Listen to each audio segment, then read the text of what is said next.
All right, I wanted to do a little recap of problem 33 in the textbook on page 425, just because I thought it was kind of confusing and a little involved, but ended up really not being too bad. So again, we're working with E2 reactions here. And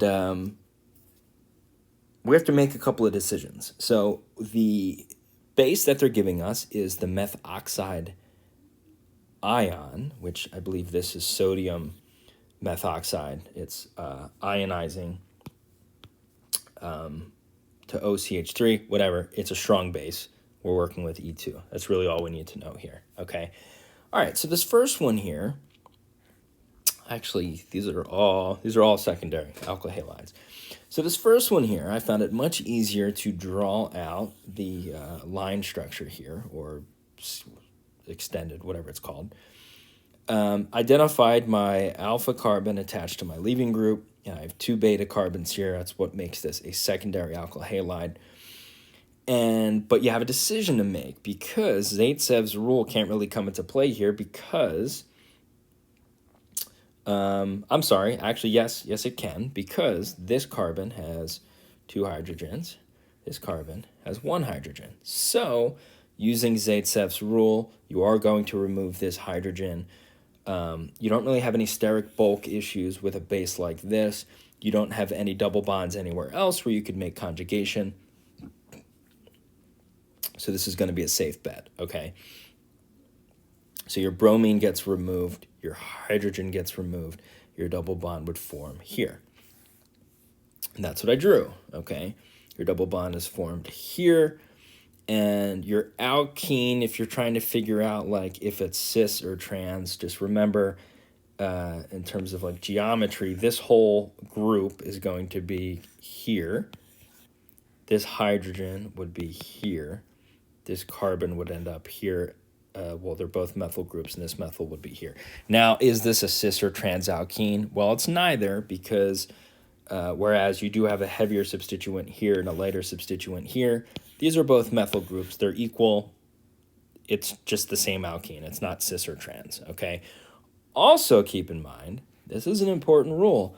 You removed 1 hydrogen from your beta carbon in an E2, so you're just going to make 1 product. All right? So this is your answer, 1 product.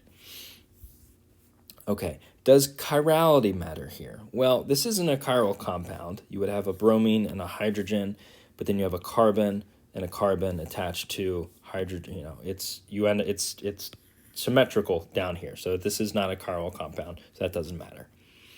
All right, let's move on to number 2. Number 2 is a little bit more involved because we have, this is an alkene that we're working with. So we do have a double bond. Okay, so I drew this out the same exact way. We have our alpha carbon, which is attached to our chlorine. We have our beta carbons here, okay?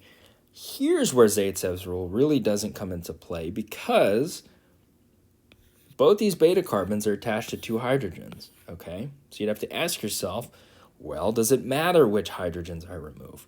And you also need to keep in mind that no matter if you go here or you go here, you're taking 2 hydrogens, which means what in an E2? That we're going to have 2 products, okay?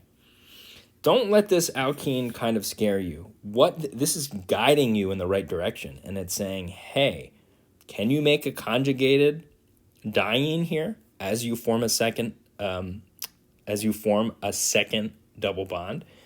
Well, if we removed one of these hydrogens, where would our double bond go? Between that and the chlorine, it would go here. It's 2 single bonds away from our double bond. That's not going to be conjugated. The resonance will stop there. No good. However, if we remove a hydrogen from this and our double bond, which I drew here in pink, is there, boom, that's resonance. 1 single bond between 2 double bonds, that's awesome, that's stable, that's going to be what we want, okay? So that is why I drew that, and we're going to make the conjugation. We have 2 products. Is this alpha carbon chiral? It is. And I put my stereochemistry in here. But is that going to matter whether this is in the R or S conformation? From what I read on Slater, no, it doesn't really matter because I think because this is not chiral, these hydrogens are in plane, so it doesn't matter what hydrogen we take, like what product is involved here. This chlorine can be coming at you, it can be going away from you, in a wedge, in a dash. It really doesn't matter. If this was chiral, then we would be making some decisions, but we don't have to do that, okay? So we are going to make two products though. I didn't draw those out, but what would that kind of look like? Well, the two products would be a cis and a trans alkene. So let's look at this for a second. If you pull off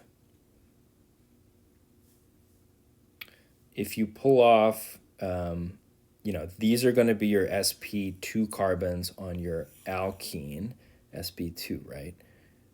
It'll be attached to 1, 2, 3 things. Yeah.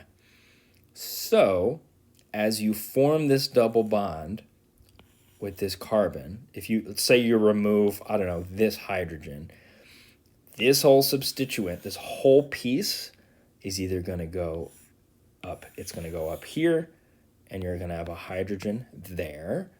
Or if you remove this hydrogen, this whole piece, this whole heavy piece, would go here, and your hydrogen would go there. Those would be your two conformations. This is your sp2 carbon on the other side. This chlorine is going to be your heavier substituent. So that's how you would get your trans and cis configurations based on, okay, I have a chlorine here. Well, when my big heavy piece is up here, that's the trans configuration. That's going to be the one that is more stable, okay? Hopefully that makes sense. All right, the last example here is a little confusing, but it's really not any different than the number 2 that we just did. It's the same thing, but we have this benzene ring, this phenyl group on the right. So I drew the same thing, right? Alpha carbon, we have our beta carbons. They're both attached to two things, to two hydrogens. Zaitsev's rule is not going to come into play. You have to ask yourself, can you make conjugation? Well, I can. If I take either of these hydrogens off, I can form a double bond here, and we're one single bond away from a nice little resonance ring. And this is a whole benzene ring here, okay? Whatever. So that's where we know we're going to want to take one of these hydrogens off. Was this originally a chiral carbon? Yes. Does it matter? Again, no, because you're going to remove both of these hydrogens anyway. You are going to make two products. And again, whether this ring ends up coming up here and there's a hydrogen, that would be one product, or whether your ring gets moved down here and there's your hydrogen, that would be the other product, okay? When the ring is down here and you have your chlorine and your benzene ring on the same side, that's your cis conformation. When you have your ring up here and your hydrogen here, that's going to be your trans conformation, which is going to be the one that's more stable,